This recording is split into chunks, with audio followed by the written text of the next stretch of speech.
Tulane's in the hunt for a college football playoff spot, and we're glad to catch up with one of our old friends. We always love talking to him, head coach of the Tulane Green Wave, and he is always kind with his time with the three of us. He is Coach Jon Sumrall. Good to see you again, Coach. How you doing today?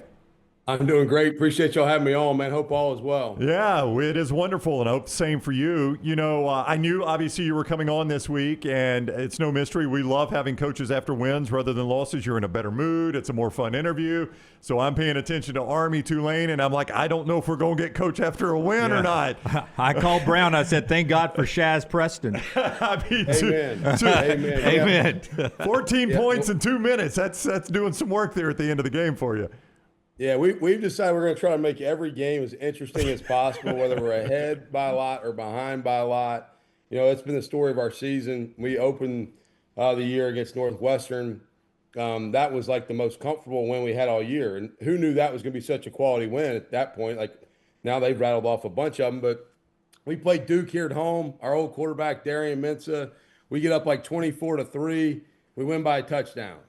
The next week we go to South Alabama, we get down 14-0. We go on a 30-something point unanswered run, win by 2. You know, like we just like finding the most interesting way to make a game capture the audience till the very end. But the good news is we're winning most of them. And if we'll do that, I'm cool. If we don't do that, I'm going to be pissed. Yeah, I am sure the ultimate goal is win the American and be the Group 5 rep. And nobody's really talking about Tulane. You guys have the one loss. And I'll say this, after watching Ole Miss, unfortunately for you guys, I thought it was their most complete game. I don't know if you agree with that. I thought Ole Miss and Trinidad Chambliss, what they did offensively, they were incredible that day. But do you kind of like hanging out in the weeds with only the one loss, sitting at 6-1? And, you know, people are talking about Navy and they're talking about South Florida and they're still even talking about Memphis, but nobody's talking about the Green Wave. Yeah, I'm very comfortable in the weeds. Yeah, that's where I like to hang out. You know, for us, it's about going 1-0 every week. I know that sounds cliche, but like the Ole Miss game for us was very sobering. They had played really good offense the week before against Arkansas. They had played really poor on defense, and I think their defense coordinator Pete Golding would tell you that. They played really complete football, and we played about as fractured of a game as we could play. Like we dropped a couple of third down conversions that my 12-year-old son could have probably caught. We didn't make some plays that were just routine, like not real challenging plays. That kind of gave us a little bit of a wake-up call, if you will. And I'll revert back to that with our team quite a bit. I'm like, guys, remember that moment. Remember that experience. Remember what that was like. Like, let's not feel that anymore. All right? And so, you know, I don't really care who's talking about us. I'd prefer not to be talked about a whole lot. You know, what matters is where we are at the end of the year. We've got everything to play for right in front of us. This team we got is really talented. I've said it 100 times. It's also really young and kind of immature in some parts. Like, I have a whopping 5 returning starters from last year's team on this team. 4 of them are healthy right now playing. One of them's out for a little while. And so we're still trying to figure out who we are completely and how to get to be our best each and every time we go out and play. Let me tell you why my friends love you and would love you to coach their team someday, a variety of different teams, no team in specific.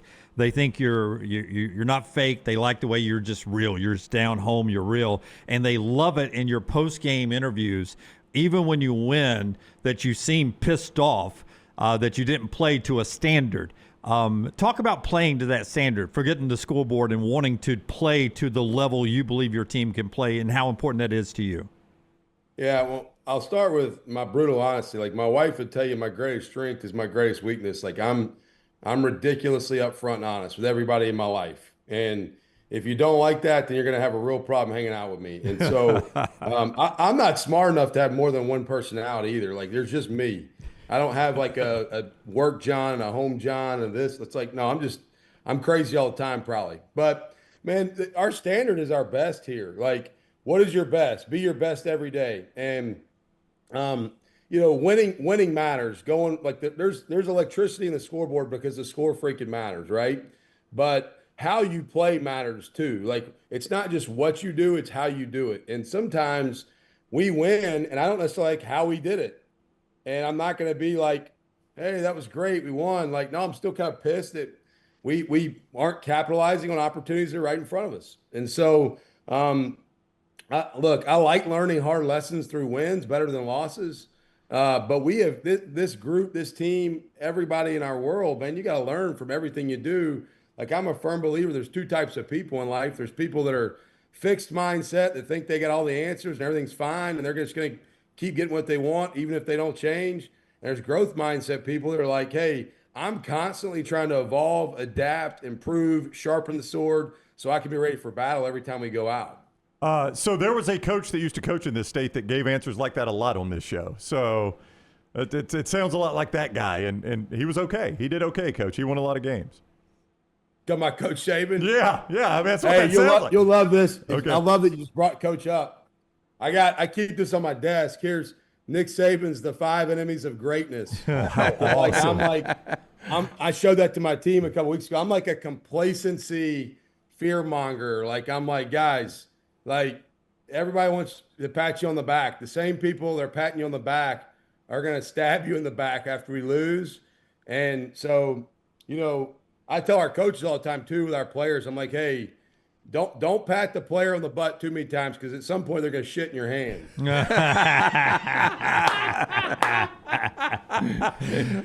Did you talk to him any? Have you had much communication with him? So when I was an assistant coach at Troy, I used to go work their camp all the time. Jeremy Pruitt was defense coordinator there at the time. I would just kind of go be a fly on the wall as much as I could. And then when I became the head coach at Troy, I kind of bounced around up there a couple of times. I don't have like some deep, intimate, personal relationship with Coach Saban. I follow, like I love football. I love the craft and the art of coaching. I follow coaches I got a lot of respect for. He's one of them. And obviously one of the best to do it. And man, I think you can always learn something from somebody. And it's been so much fun now that he's out of the coaching, watching him on TV. It's been a lot of fun, I think. Just because we brought up Alabama and Troy, it's been such a strange season, probably the most whacked out season we've ever seen in college football. And you talk about reverting back to memories. I want to take you back to September 17th, 2022, in a story you told us on the show. And you guys drop a Hail Mary to Appalachian State, and you drop to 1-2, and it seems like a moment where it's going to be devastating. And you took it as a teaching moment, and your team reels off 10 consecutive wins. And you told us a year or 2 years ago that without that, you might not go on that winning streak. And I ask you this for this reason. For Alabama fans out there, they lose 31-17 to Florida State. And when you look back after Alabama winning the next 6 and the gauntlet they just went through with Georgia, Vanderbilt, Missouri, Tennessee, people are like, this is such a head-scratching loss.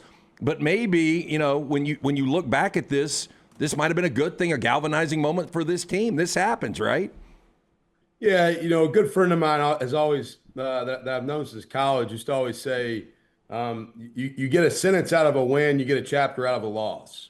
All right? And what I mean by that is, like, a lot of your blemishes or warts maybe get covered up in wins because things are going good and, like, everybody's feeling good. But, like, a loss, you have to really kind of reflect and it challenges you to your core a little bit. Like, if you're a competitor, you want to win no matter what. Like, I brought up my son earlier, 12-year-old son. Like, I play him in the backyard in basketball. I want him to lose. I want to win.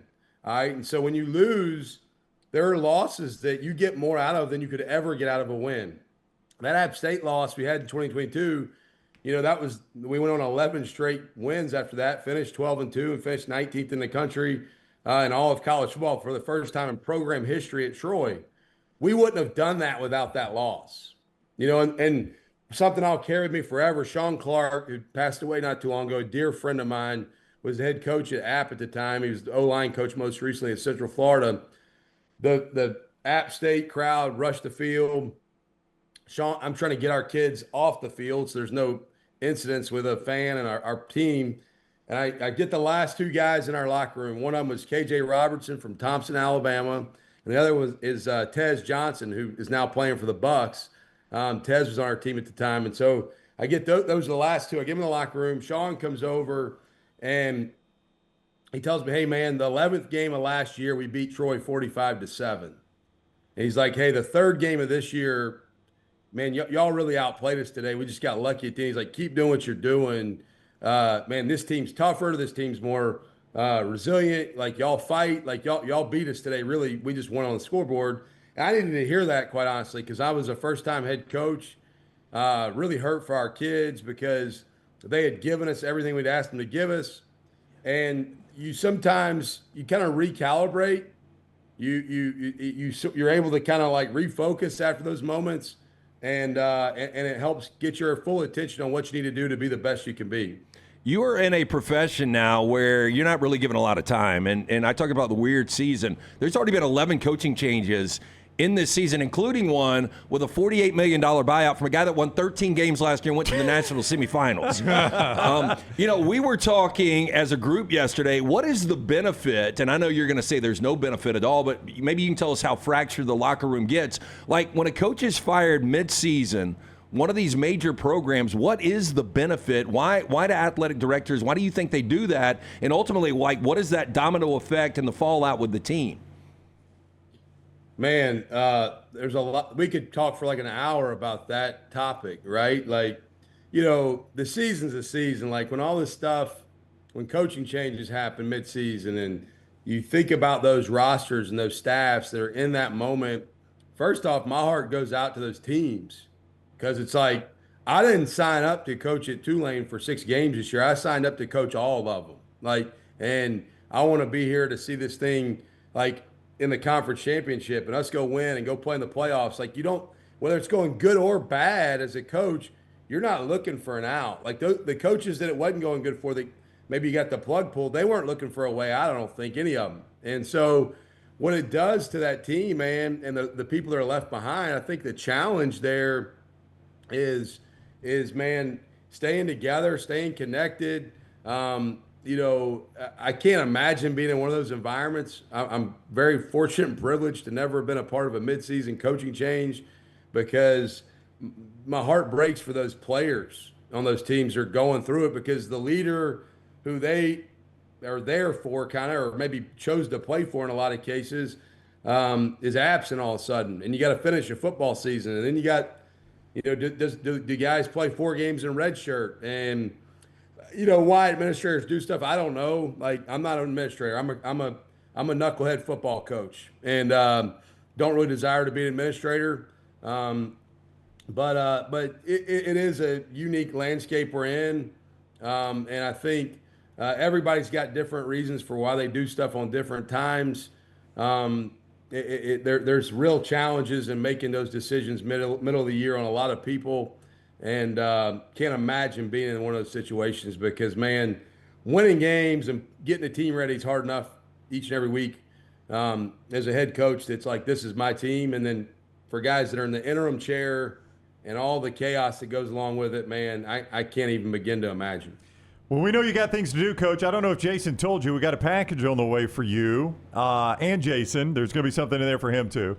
Let's go. Yeah, I know. We know you don't mind sipping that bourbon after a big win. So our friends at Company Distilling, not even available in Louisiana yet, right? No, and I don't know what variations they're sending to you. So it's only available in 7 states right now. We just got it in Alabama a couple of months ago, but it is a fantastic product. The master distiller, guy named Jeff Ornette, was the master distiller at Jack Daniels for 20 years.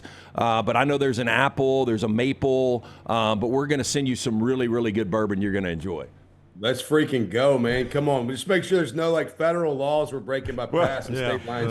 Technically we are, but who's watching? Edit that out then. Yeah, we'll edit that out. That's on the sender, not the receiver, I'm told. I did feel like we might be bootlegging there when I said it out loud. Make sure Jason gets his cut, though. I know there's one in there for Jason, too. Hey, listen, y'all know the deal. Every time we win a game, around here, the whole staff gets the text. The bar is open, so Jason knows my address. Okay. Hey, Coach, best of luck the rest of the season. It is always great talking with you. Thank you for giving us some of your time today. Thank y'all. I appreciate you. Roll Wave. All right, buddy. Take care. That is Coach Jon Sumrall, the head coach of the Tulane Green Wave, on the Alexander Shinara Trial Attorneys Hotline.